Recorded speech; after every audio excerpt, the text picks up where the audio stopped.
de route sur le triptyque est lancé ce matin par le ministre d'État, colonel Abdoulaye Maïga. Le lancement oriente les femmes vers leur autonomisation et favorise leur leadership.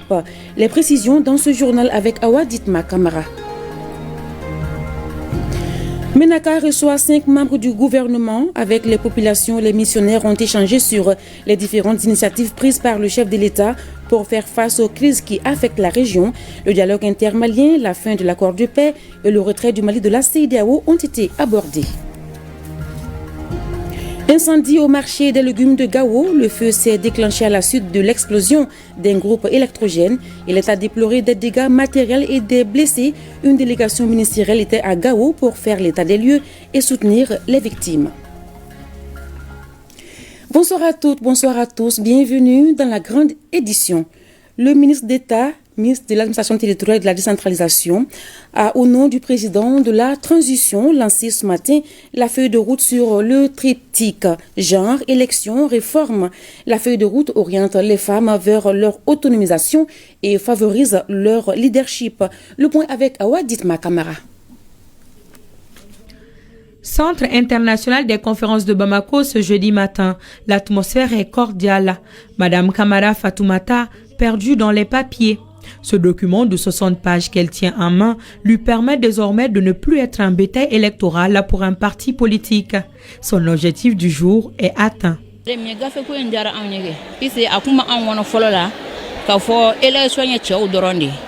N'a daminɛna sa cɛw de bɛ taa ka taa an mobiliser an bɛ taa ka taa vote ye hali n'u ko k'u b'an dogo liste la u b'an bila dernier de la ni élection kɛra peut-être bɛ min ta k'a bila an kun i bɛ taa sɔrɔ hali o t'an ka commune mɔgɔ ye mais sisan ne n'a faamuya sisan k'a fɔ an tɛ dɔn ka mɔgɔ ka tɛgɛrɛ la bilen an yɛrɛ de b'an ka tɛgɛrɛ fɔ an b'an ka dɔn k'a la an tɛ dɔn ka mɔgɔ si ka tɛgɛrɛ la bilen an yɛrɛ bɛ an bati ka taa fɔ an kan ka se yɔrɔ min an fɛnɛ ka taa ɲɛ sɔrɔ ko la. La défense des droits des femmes, leur place dans les fonctions nominatives et électives, le genre, la politique constituent donc des priorités majeures pour les autorités de la transition. Celles-ci, à travers cette feuille de route, veulent permettre aux femmes de ne plus être le dindon de la farce. Et cela se comprend aisément par ces chiffres. 28,57%, c'est le taux de représentativité des femmes au Conseil national de transition. Dans un contexte marqué par des transitions politiques et des défis sécuritaires, il est primordial de mettre en avant la voix et les besoins des femmes au Mali.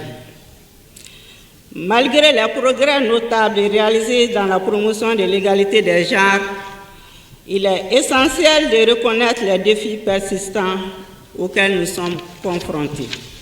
La feuille de route est accompagnée par un plan d'action de 2 ans. La mise en œuvre de cette feuille de route doit améliorer et renforcer le portage institutionnel, politique et organisationnel de la prise en compte du genre par l'écosystème électoral des femmes.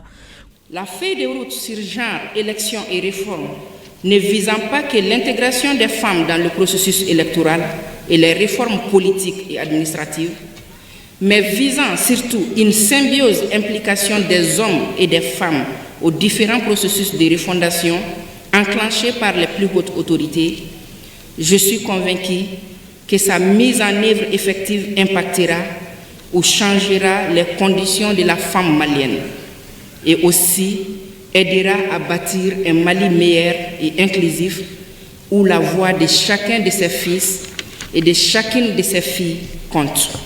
Cette initiative du gouvernement de mettre les femmes au cœur de sa politique bénéficie de l'assentiment des partenaires techniques et financiers. Ils voient en cela un bel avenir pour cette couche importante dans l'ancrage de la gouvernance. La réalisation de l'objectif du développement durable, ODD 5, lequel a été identifié par le gouvernement du Mali comme un des ODD accélérateurs et qui vise l'égalité des sexes et l'autonomisation des femmes et des filles, suppose de s'attaquer aux causes structurelles des inégalités constatées en vue d'intégrer systématiquement la dimension genre dans les politiques et réformes institutionnelles et administratives, y compris dans les processus démocratiques. Dans tous les pays, il faut absolument la participation effective de la femme dans les institutions de l'État, mais aussi dans la prise de décision et aussi dans comment nos lois sont formulées. Et cette feuille de route vraiment met en lisière la façon dont le pays va travailler dans les mois à venir pour pouvoir assurer la participation effective des femmes dans ce processus. Des engagements forts qui réconfortent les autorités de la transition dans leur démarche. Je voudrais rappeler ici le rôle prépondérant que les femmes ont joué et continuent de jouer dans le processus de refondation de notre pays.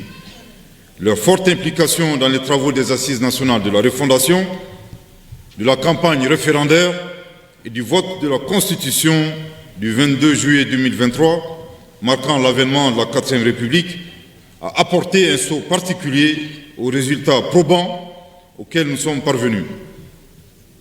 La feuille de route sur genre, élections et réformes qui vient d'être présentée nous conforte davantage dans la vision de son Excellence le Président de la Transition, chef de l'État, son Excellence le Colonel Assimi Goïta, vision suivant laquelle le développement durable exige la participation équitable des hommes et des femmes à la vie publique, y compris la politique. Un grand pas est donc franchi à travers cette mobilisation grandiose. Les femmes, dans leur majorité, se reconnaissent dans ce document. Un document qui devrait servir de base pour leur épanouissement. Rendons-nous à l'intérieur du pays où 5 membres du gouvernement sont arrivés à Ménaka.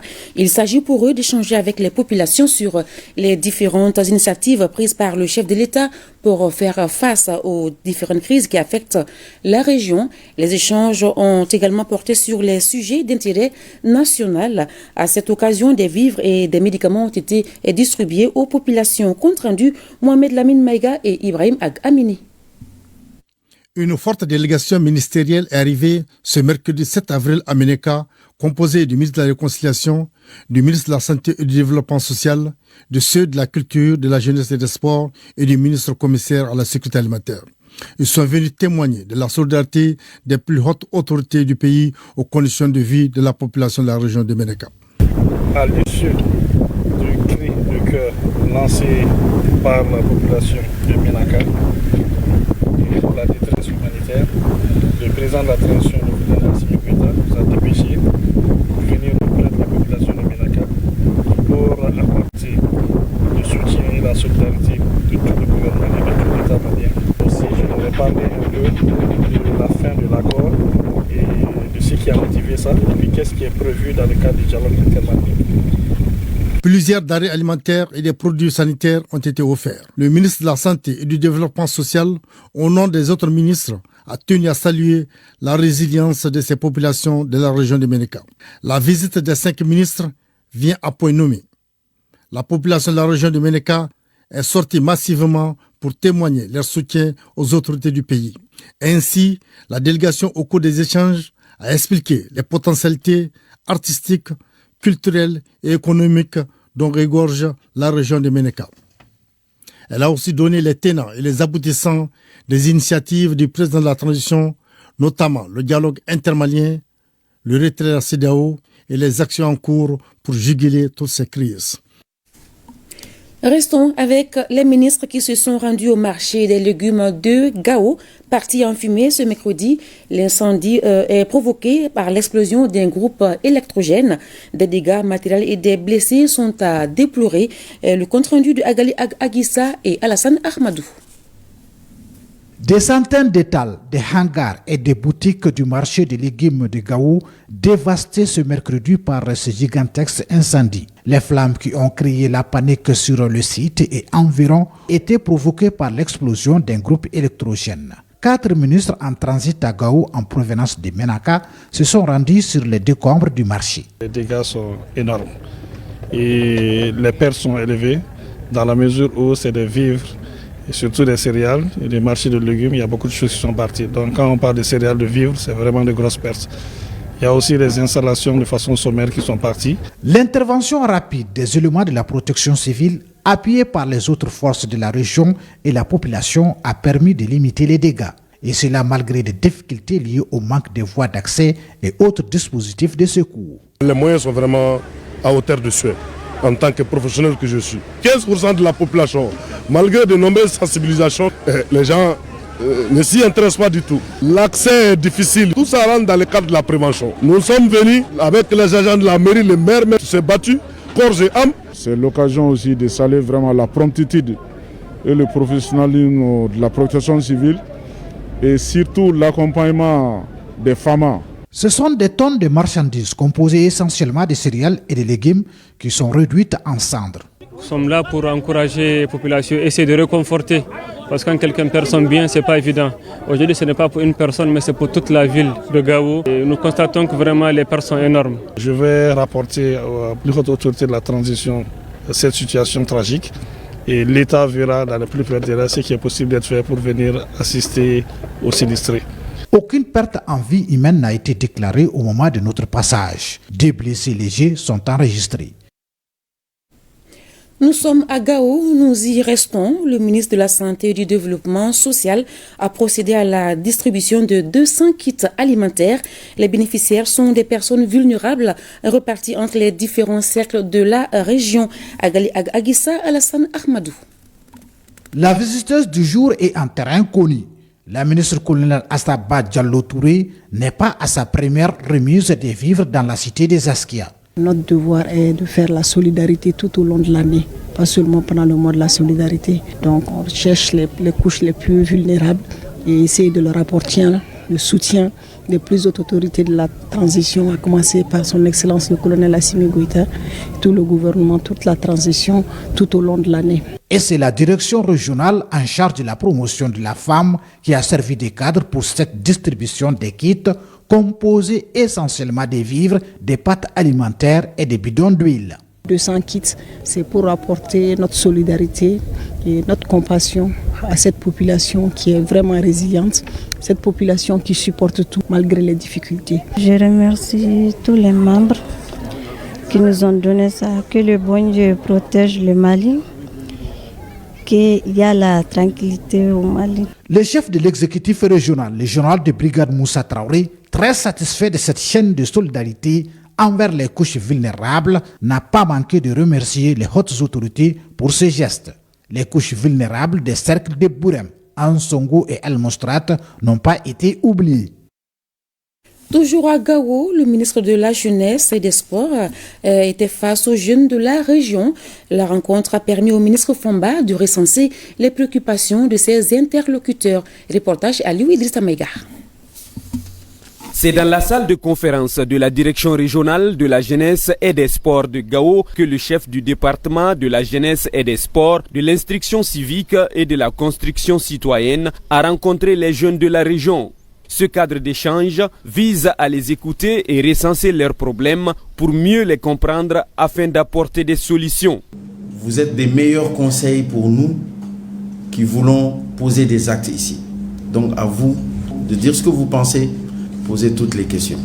Tout ce que nous sommes en mesure de faire, je vous le dirai. Ce que nous ne sommes pas en mesure de faire, je vous le dirai également. Nous sommes là pour construire les choses et nous allons y arriver, Inch'Allah. Au cours des échanges, les leaders des jeunes ont posé des questions sur les recommandations des États généraux de la jeunesse, la situation du CNJ, le chômage des jeunes de Gao qui travaillaient au compte de la MINUSMA, la création de l'AES, le retrait du Mali de la CEDEAO et bien d'autres. À toutes ces questions, le ministre Fomba a répondu avec promptitude. Par rapport aux recommandations des États généraux de la jeunesse, nous avons remis au président. À la suite, il nous a demandé de retravailler les recommandations, mais en mettant sur un plan prioritaire, court terme, moyen terme et long terme.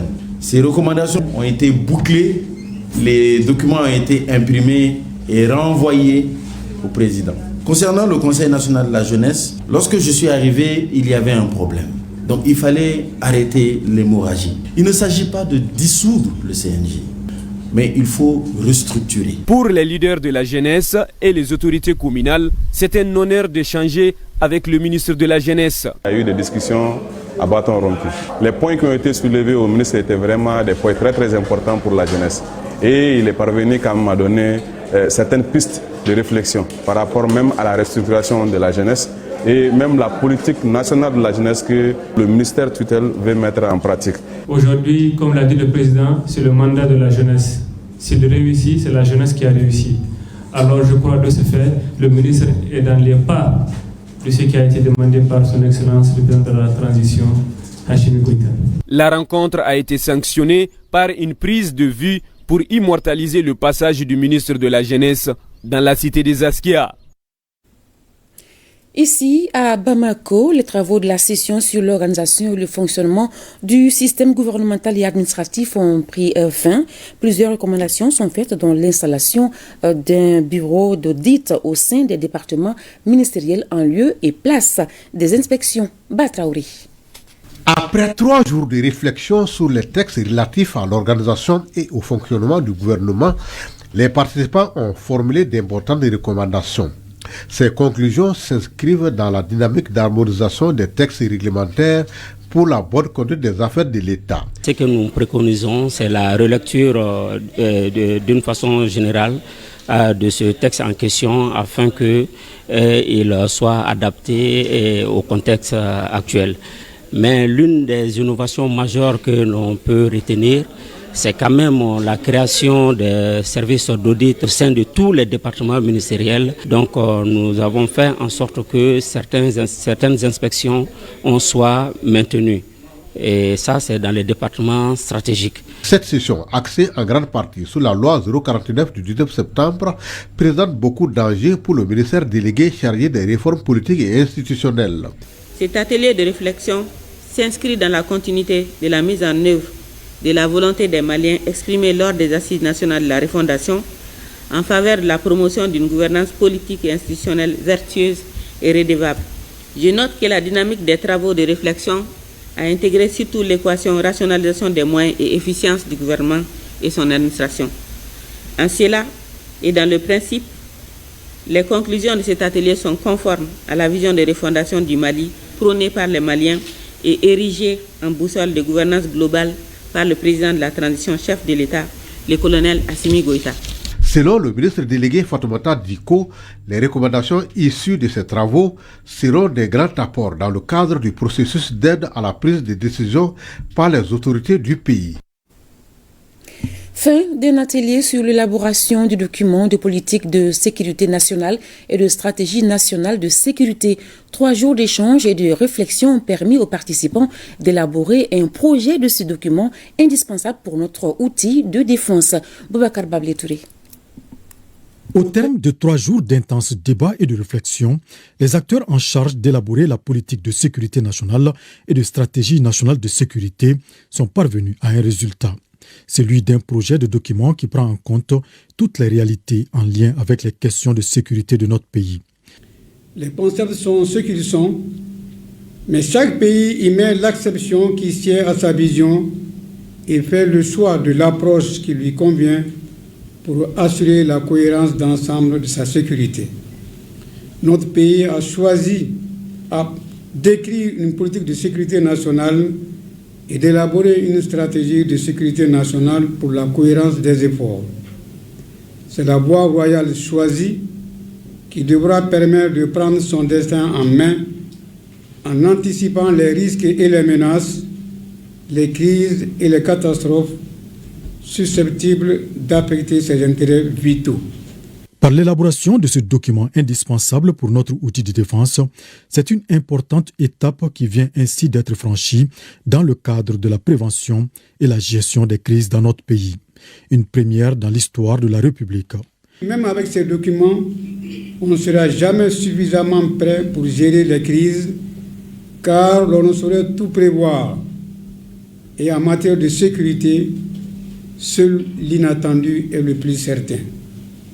Il s'agit tout au moins d'être proactif, d'exploiter les prémices afin de ne jamais se trouver en défaut complet de capacité face à une crise ou face à une catastrophe.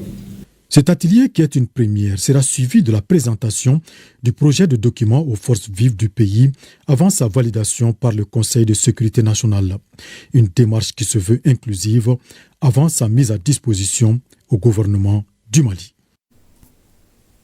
Le comité indépendant de suivi et évaluation de la mise en œuvre des recommandations des Assises nationales de la refondation a tenu ce jeudi la réunion plénière.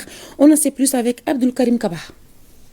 Sur les 517 recommandations, globalement, 261 ont été réalisées ou en cours de réalisation. C'est le constat fait par le comité indépendant de suivi et évaluation de la mise en œuvre des recommandations des Assises nationales de la refondation CNCR-ANR. Ces recommandations sont réparties en 3 catégories. Il y a ce qu'on appelle les recommandations qui sont prioritaires, mais complémentaires, ou si vous voulez le terme additive, et des recommandations non prioritaires. Dans le chapitre des actions prioritaires, il se trouve aujourd'hui que 19 ont été totalement réalisées, 35 qui sont en cours de réalisation. Les actions prioritaires complémentaires, il y a 14 de réalisées et également 114 en cours de réalisation. Et les actions non prioritaires, il y a à peu près quelque chose comme 8 qui ont été totalement réalisées, mais 112 sont en voie de réalisation. La session du jour, appelée Rayon plénière, permettra de mieux imprégner l'ensemble des membres du comité indépendant de suivi et évaluation de la mise en œuvre des recommandations des Assises nationales de la Fondation et aussi sur le rapport d'avancement et l'élaboration du rapport annuel. Le rapport d'avancement du CNCR que nous apprécions aujourd'hui est un rapport qui a été déjà envoyé au chef de l'État et c'est ce rapport d'avancement qui est la préfiguration du deuxième rapport qui sera transmis à M. le Président au mois de mars. Et nous attendons son appréciation parce que nous avons ce qu'on appelle l'étiquette de surveillant de la mise en œuvre et le président de la transition aussi nous tient à l'œil. C'est quand ce rapport maintenant sera transmis au chef de l'État que nous allons entreprendre ce qu'on appelle les missions d'évaluation sur le terrain ici. Cette rencontre a été aussi une occasion de présenter les nouveaux membres et partager avec eux le rapport d'avancement et les méthodes de travail du comité indépendant de suivi et évaluation de la mise en œuvre des recommandations des Assises nationales de la refondation CNCR-ANR. Suite des travaux de la 5e session de la 6e mandature du Conseil économique, social, environnemental et culturel, le ministre en charge de l'environnement était l'invité de ce jeudi. Il a fait une communication sur l'importance de la protection de l'environnement pour atteindre la souveraineté alimentaire et nutritionnelle au Mali. Reportage Mamadou Fani. La souveraineté alimentaire et nutritionnelle au cœur des travaux de la 5e session de la 6e mandature du Conseil économique, social, environnemental et culturel. Pour l'atteinte de cet objectif, les forêts jouent un rôle capital dans la préservation de la biodiversité à travers la protection des terres cultivables. La plénière du jour a permis au ministre de l'Environnement, de l'Assainissement et du Développement durable et à son staff de présenter toutes les stratégies mises en place pour la restauration de l'écosystème et permettre au Mali d'atteindre la souveraineté alimentaire et nutritionnelle. Nous sommes un pays très riche en ressources naturelles, mais aujourd'hui nous sommes confrontés à une exploitation illégale et abusive de ces ressources-là. Donc nous avons vu vraiment l'accent sur ces volets-là. Comment, avec les conseillers, en tout cas, dégager des perspectives pour renforcer la préservation, la durabilité des ressources que nos grands-parents, que nos parents nous ont léguées. Les échanges ont été très riches, très fructueux. Cela dénote aussi de l'intérêt des conseillers. Nous avons présenté quelques perspectives au niveau du département qui sont en cours, pour pouvoir arriver à bout des problèmes auxquels nous sommes confrontés. Il va falloir également qu'à travers nos recommandations, que l'État puisse prendre en charge si réellement les soucis est que nous puissions atteindre cette souveraineté alimentaire et nutritionnelle. Les échanges entre le ministre de l'Environnement, de l'Assainissement et du Développement durable et les membres du Conseil économique, social, environnemental et culturel ont été l'occasion pour évoquer les questions d'assainissement. Le ministre a rassuré les membres du Conseil que le gouvernement travaille sur ce domaine pour donner un bon cadre de vie aux Maliens.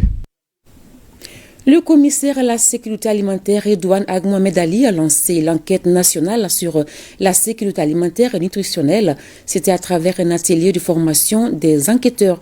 Reportage d'Aouda Kone. Pour la réalisation de l'enquête nationale sur la sécurité alimentaire et nutritionnelle, 320 enquêteurs sont mobilisés et seront formés lors de cet atelier dont les travaux viennent d'être lancés. Cet exercice leur permettra de parfaire leurs connaissances et se familiariser avec les outils de l'enquête. En 2023, le PAM a accompagné le CSA dans la mise en œuvre de son plan d'action en fournissant un appui technique au renforcement des capacités du système d'alerte précoce, en formant les équipes du dispositif national de sécurité alimentaire, dont les DNSA, sur les manuels du cadre harmonisé, et aussi des analystes du DNSA sur l'analyse intégrée du contexte. Les enquêteurs de Bamako, Sikasso, Ségou et Koulikoro sont regroupés ici à Bamako et les autres sont à Kaï, Mopti, Tombouctou et Gao. Juste après l'atelier, les enquêteurs vont sillonner le pays pour la collecte des données. L'une des exigences du cadre harmonisé est que tous les supports d'enquête doivent être validés pour garantir leur utilisation efficace dans le processus du cadre harmonisé. C'est dans cette optique que la présente session de formation organisée par le système d'alerte précoce et ses partenaires vise d'une part à outiller les futurs enquêteurs d'une meilleure maîtrise méthodologique et d'autre part de partager et de valider les questionnaires pour s'assurer du bon déroulement des activités sur le terrain. Au terme des formations, les enquêteurs pourront mener à bien leur mission d'enquête nationale sur la sécurité alimentaire et nutritionnelle.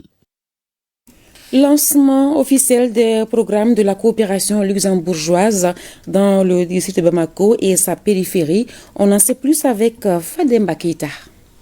La tournée d'échange va porter essentiellement sur les programmes Mali 021, développement rural et sécurité alimentaire, et Mali 022, formation et insertion professionnelle. Les participants examineront la stratégie globale de mise en œuvre des interventions par le district de Bamako et sur le dispositif d'agrivision. Depuis le premier programme indicatif de coopération, le Luxembourg est, à travers son agence d'exécution LuxDev, principalement intervenu dans les secteurs de la formation et l'insertion professionnelle, de la décentralisation, de la gouvernance, ainsi que du développement rural et de la sécurité alimentaire au Mali. Grâce à la coopération luxembourgeoise, les jeunes hommes et femmes des régions de Ségou et Sikasso et du sud de Bamako bénéficient de plus d'opportunités économiques dans les métiers liés aux filières agricoles. Les équipes et les partenaires vont accompagner 800 exploitations agricoles familiales, 350 micro et petites moyennes entreprises, 10 porteurs de projets innovants en économie verte, transformation agroalimentaire, les équipements pédagogiques du matériel informatique et les centres de formation professionnelle, tous soutenus par la mairie du district de Bamako. C'est une opportunité à saisir, opportunité de présenter très bien les objectifs, les résultats attendus, les stratégies d'intervention, les activités clés de ce programme, tout en définissant clairement les rôles et responsabilités, les contributions attendues de chaque partie prenante. L'amélioration du parcours d'insertion économique des jeunes femmes et des jeunes hommes, celle des cadres de partenariat public-privé favorisant le groupe cible dans les filières agricoles et agroalimentaires, la création et l'orientation des bénéficiaires dans ces chaînes de valeur sont les grands axes de ces programmes luxembourgeois. Projet de reconstruction et de réhabilitation du patrimoine bâti du site des falaises de Bandiagara. Les administrateurs sont réunis depuis ce matin pour cette deuxième réunion. Il a été question du suivi des activités réalisées depuis le démarrage du projet.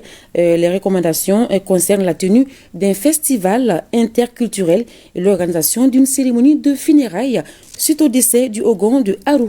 Le point avec Alpha Maïga. Autour de la table, les administrateurs du projet construction et réhabilitation du patrimoine bâti du site de Bandiagara, c'est dans le pays d'Ogon. Cette deuxième réunion se tient à un moment où le gouvernement du Mali et la communauté s'attellent à juguler la crise. Dans ce contexte difficile que notre département en partenariat avec l'UNESCO, a initié ce projet de construction-réhabilitation du patrimoine bâti des falaises de Banyangara, pays d'Ogon, avec comme objectif de développement de la réconciliation et de la réhabilitation du patrimoine détruit. La resocialisation et la bonne conservation des objets culturels et la reprise des pratiques et traditions culturelles intra- et intercommunautaires. L'engagement et le suivi des activités réalisées depuis le lancement officiel du projet il y a plus d'une année, c'était le 15 août 2022, il en a été question. Les activités préparatoires réalisées, notamment l'information, la sensibilisation, la communication autour du projet et la réalisation des travaux de construction, ont permis d'apprécier l'importance du projet et d'exprimer leur engagement pour sa suite. Aussi, la remise des vivres pour combler la période très difficile, donc la période de soudure. Au terme des échanges, il a été recommandé de soutenir les activités de célébration des fêtes culturelles. Ensuite, l'organisation d'expositions à caractère mémorial au sein du musée de Bandiagara. Les membres du comité ont également recommandé l'organisation d'un festival interculturel. Enfin, suite au décès du Hogon de Haru, il a été souhaité l'organisation d'une cérémonie de funérailles et une autre pour l'intronisation du nouveau Hogon. Rappelons que le projet, c'est avec l'appui des partenaires techniques et financiers, notamment Fondation Alif. L'ambassadeur de la République populaire de Chine au Mali, sollicité par l'ONG Al-Barka, offre des kits scolaires, des tenues de sport et des produits alimentaires aux élèves de l'école fondamentale de Gombala, région de Koulikoro. L'événement s'inscrit dans le cadre de la fête du printemps ou du Nouvel An chinois. Envoyé spécial Fademba Keita, Idrissa Traoré.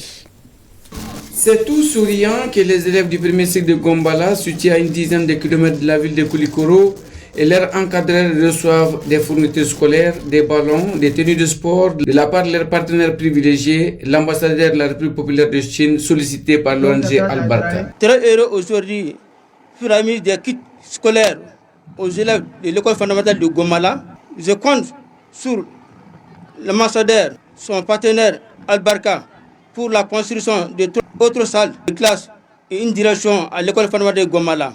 Les produits alimentaires offerts aux élèves s'inscrivent dans le cadre de la célébration anticipée de la fête du printemps ou du Nouvel An que la Chine, pays ami de longue date du Mali, s'apprête à vivre dans 2 semaines. Ils ont tenu à amener ces présents avec eux et à toujours manifester leur présence et leur soutien constant auprès des enfants de Gombala, des femmes de Gombala, des populations de Gombala, tout simplement. Tout récemment, nous avons commandé des kits scolaires et des fournitures de sport en Chine. Ces cadeaux que l'ambassade de Chine offre aujourd'hui à l'école représentent notre sincérité et j'espère qu'il plaît aux enfants et leur apporte plus de joie. Soulignons que le geste du jour précède d'autres plus importants des mêmes partenaires, à savoir cette école et 3 latrines flambant neuves inaugurées en octobre 2022, des dons de vivres, la formation de la population sur les activités génératrices de revenus, entre autres. Toujours en région, la 3e édition de la bourse régionale aux céréales de Tombouctou s'est achevée avec 39 contrats scellés pour une valeur de 540 millions de francs CFA.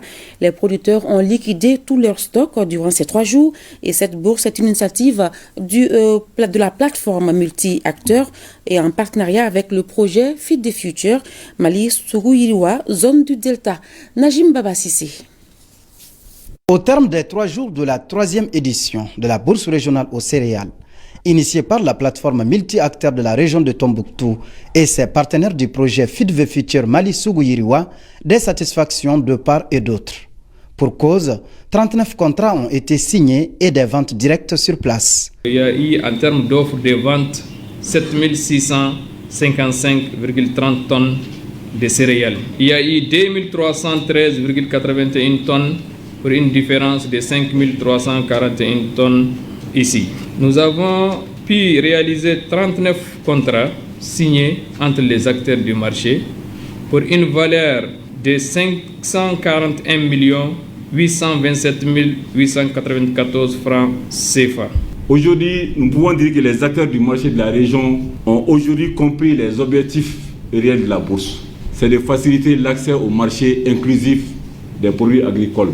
La deuxième satisfaction que nous on a eue à travers les résultats, c'est que nous sommes rassurés aujourd'hui, même si Sougou n'est pas là, les acteurs du marché regroupés au sein de la plateforme multi-acteurs, les hommes et les femmes que nous avons vus pendant ces 3 jours, peuvent organiser une bourse. Au titre des recommandations, l'accent a été mis sur la bonne communication afin que les producteurs réticents puissent mieux s'approprier les objectifs de la bourse. Inviter les organisations de producteurs à se mettre en règle vis-à-vis de la réglementation en vigueur en République du Mali. Nous tenons vivement à ça. Nous ne pourrons en aucune manière clore cette bourse aux céréales sans saluer les producteurs qui, malgré la situation sécuritaire, tant bien que mal, participent à cette autosuffisance alimentaire qui, sans elle, nous ne pouvons en aucune manière parler de souveraineté.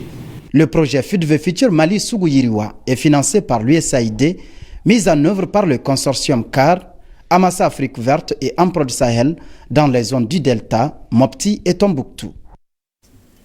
À Bamako, la Maison de la Presse a abrité la première édition de la cérémonie de remise des prix aux journalistes du concours de sensibilisation sur la lutte contre le sida.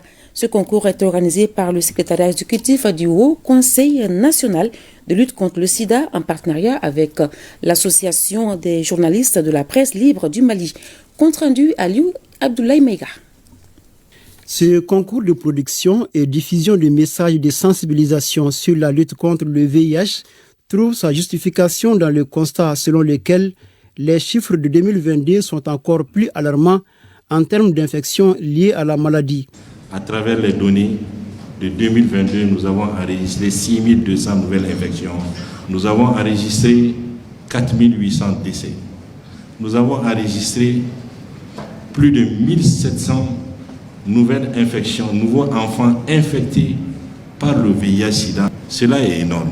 Le concours a concerné les journalistes de la presse écrite, en ligne, de la radio et celle de la télévision. La thématique qui a fait l'objet de la compétition est le sida. La prévention, transmission mère-enfant, qu'on appelle communément PTME.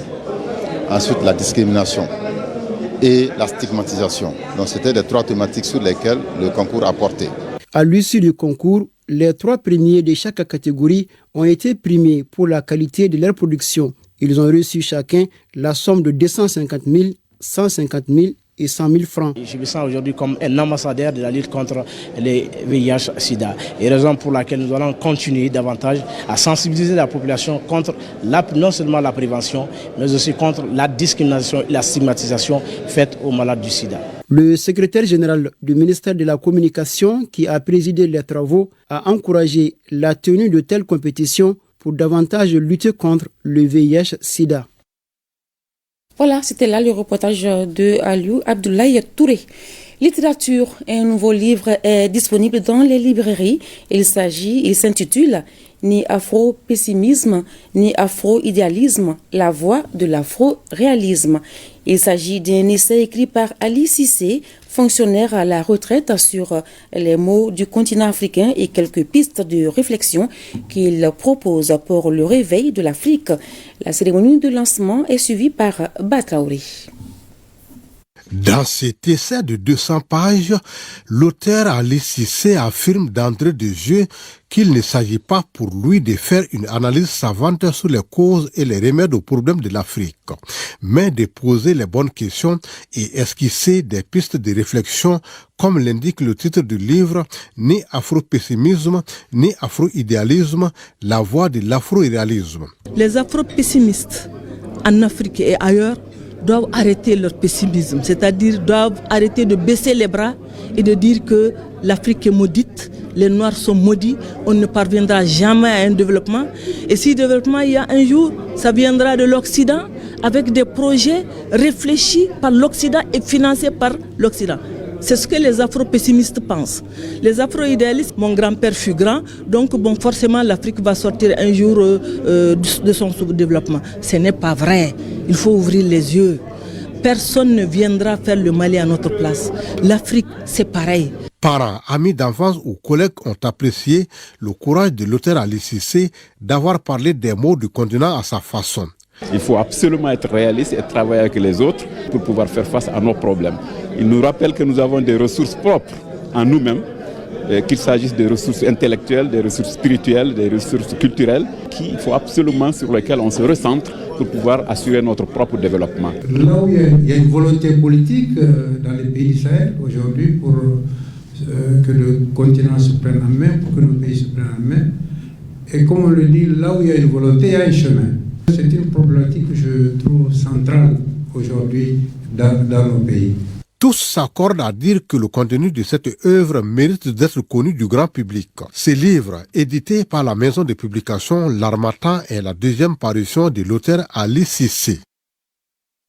Ainsi prend fin ce 20h, retrouvé demain à 13h à Wadit Makamara et Ibrahim Traoré à 20h.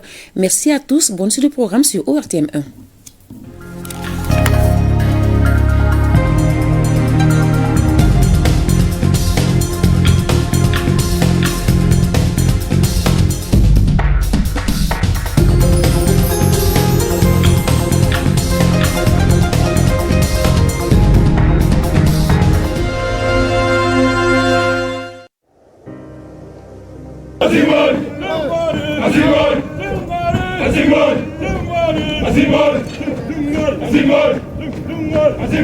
Nous laissons derrière nous tout ce que nous avons de plus cher.